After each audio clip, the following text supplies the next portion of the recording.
مسلمان کی زندگی کا تصور تو یہ ہے کہ اب تو گھبرا کے کہتے ہیں کہ مر جائیں گے، مر کے بھی چین نہ پایا تو کدھر جائیں گے۔ ہمارا تو آگے کا بھی مسئلہ ہے، آپ کو ہر صفحے پہ قرآن موت یاد دلائے گا۔ بدقسمتی یہ ہے ہماری کہ مجھے اور آپ کو موت پسند نہیں ہے کہ بابا جی کون فوت ہوا۔ اکثر پوچھ لیتے ہیں نا کس کا جنازہ ہے جی، کس کا جنازہ ہے، کہتے ہیں پتر تیرا۔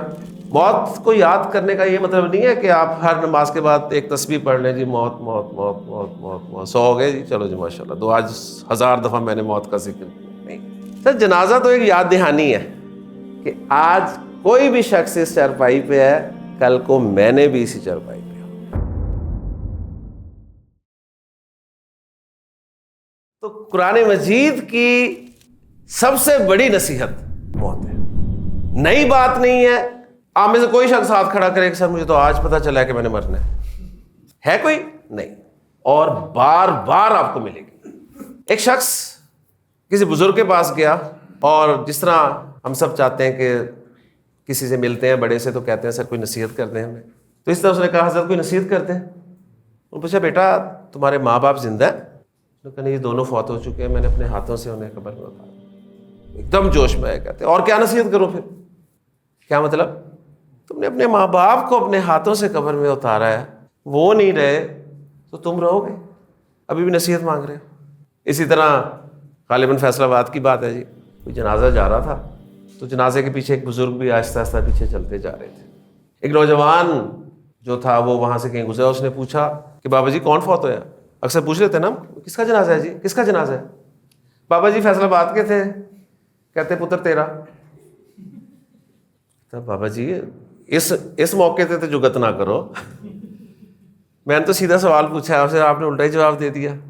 بابا جی کہتے ہیں نہیں بیٹا یہ جگت نہیں ہے، اگر برا لگا ہے تو میرا جنازہ ہے۔ کیا مطلب؟ جنازہ کسی کا بھی ہو سر، جنازہ تو ایک یاد دہانی ہے کہ آج کوئی بھی شخص اس چارپائی پہ ہے، کل کو میں نے بھی اسی چارپائی پہ ہونا ہے۔ تو قرآن مجید کی سب سے بڑی نصیحت تو یا ایھا الناس، اے لوگو، قد جاءتکم موعظۃ من ربکم، تمہارے پاس تمہارے رب کی طرف سے ایک نصیحت آ چکی ہے۔ قرآن مجید پڑھیں گے آپ کو موت یاد آئے گی، آپ کو ہر صفحے پہ قرآن موت یاد دلائے گا۔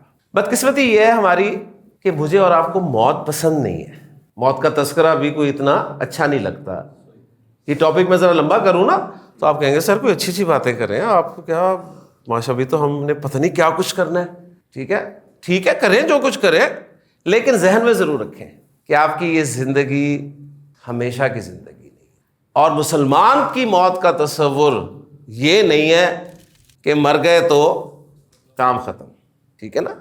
مسلمان کی زندگی کا تصور تو یہ ہے کہ اب تو گھبرا کے کہتے ہیں کہ مر جائیں گے، مر کے بھی چین نہ پایا تو کدھر جائیں گے۔ ہمارا تو آگے کا بھی مسئلہ ہے کہ ہم نے آگے جواب دینا ہے آگے اپنے اعمال کا جواب دینا ہے۔ تو قرآن موت یاد کرواتا ہے جی، آپ کو صفحے صفحے میں موت یاد کراتا ہے۔